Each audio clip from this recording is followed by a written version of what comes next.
Finally, see it first with our E3 preview. We have spanking fresh games like Narc, new Mortal Kombat, Prince of Persia 2, and we answer the age-old question, do ninjas wear underwear? It's game time.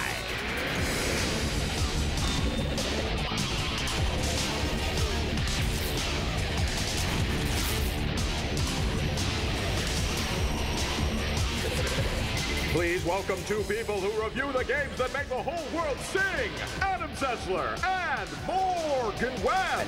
To buy the world a game. Don't sing. Welcome to this very special E3 edition of XPlay. Today we'll be devoting an entire episode to giving you a first look at some of the games we'll see at E3 2004, the biggest video game event in the world. E3, the Electronic Entertainment Expo, will bring together over 400 game companies, thousands of new games, and turn Los Angeles into every fanboy and fangirl's magical dreamland. Of course, the fans don't get to go. Sorry, fellow nerds. This event is only for the industry and the press. But like good friends who rub it in your face, Morgan and I are gonna go to E3 for you. And today we'll give you a sneak peek at some of the biggest games we'll be seeing at this year's E3. Games like Prince of Persia 2, Narc, the new Mortal Kombat, Red Ninja, Ghost Recon 2, and dozens of other new titles. But we wanted to kick things off with a look back at 3 big games we saw at last year's E3. And that we'll be seeing again at this year's E3 because they haven't come out yet. Let's take a moment to remember those who were not released last year. That was very moving. Yes, it was. Come out already! We should have been playing you by now, damn it! We've taken a look back. Now let's take a look forward to this year's E3. Okay, we're gonna start with Midway, the arcade giant who spent most of last year reinventing itself by releasing some of the goriest games we've ever seen. Games like Hooker Smusher Roadkill, Prison Bloodbath The Suffering, and Head Popper Psyops. Now, Midway is unveiling a bunch of M-rated remakes of some of their classic games, and fans couldn't be happier. Here's our first look at the newest games from Midway.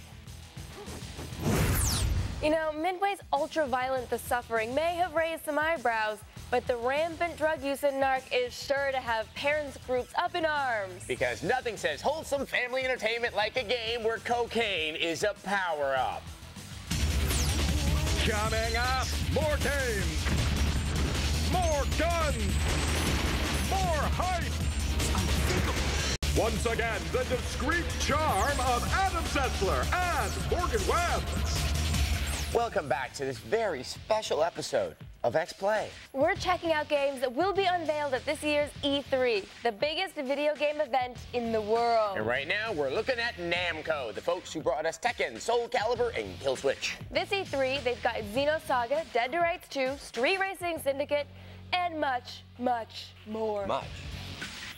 Of course, the big question is whether Namco will unveil Tekken 5 at this year's E3. We'll be sure to let you know in our exhaustive E3 coverage. Yes. And if you want up-to-the-minute info, visit XPlay's E3 website. techtv.com/xplay/E3. 2 slashes. Yes, you'll find video diaries, photos, and tons of E3 updates. So go there now. After the break, we have the latest from Ubisoft, the folks who brought us Splinter Cell, Rainbow Six, and Far Cry. So there's probably going to be some shooting. Up next, Prince of Persia 2. And this time, he's not playing nice. Again, two people who can tell an elf from a halfling, Adam Sessler and Morgan Webb. Ah, they're totally different. Oh, I know. Elves smell like Buddha. Welcome back to this special pre-E3 edition of XPlay. We're bringing you a sneak preview of some of the games we'll be seeing at this year's E3. Last year, Ubisoft brought us games like Prince of Persia, Beyond Good and Evil, and 13. This year, they've given us Splinter Cell, Pandora Tomorrow, and Far Cry. Now they're giving us a first look at 2 huge sequels and a game that'll have Rocky fans cheering. Here's our preview of Ubisoft's E3 lineup. Even though the Prince of Persia footage is grainy, what strikes me is how much more violent and dark the sequel is. It'll be interesting to see if this grittier tone makes the second game outsell the original. People like gritty, but of course the biggest question is if we'll catch a glimpse of the 3rd Splinter Cell game at E3. And we'll be sure to let you know, even if we have to pull a Sam Fisher to get it. Because it's so easy to be stealthy in bright orange shoelaces and platform heels. Coming up, Mr. mistress of the flying guillotine in Red Ninja. Plus, someone's been a bad bandicoot. Once again, two people who bent their Wookiee. It's Adam Sessler and Morgan Webb. My Wookiee bends to the left. Welcome back to our pre-E3 edition of X-Play. We're taking a first look at some of the games that will debut at the Electronic Entertainment Expo. And here's a peek at some of the games developer Vivendi Universal will be unveiling at E3. Now, the other big title from Vivendi is Chronicles of Riddick, Escaped from Butcher Bay. I know what you're thinking. Stupid game based on mediocre movie. But this third-person action game actually looks really good and features the image and voice of Vin Diesel.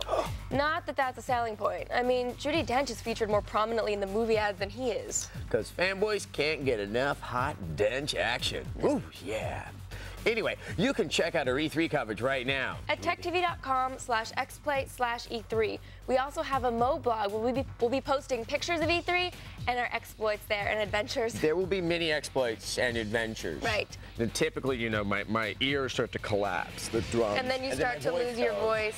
And then there's that twitch that happens like this, like, right. I've seen too many games. Right, exactly. Too many games. And then we start to lose them, and then I have to do it.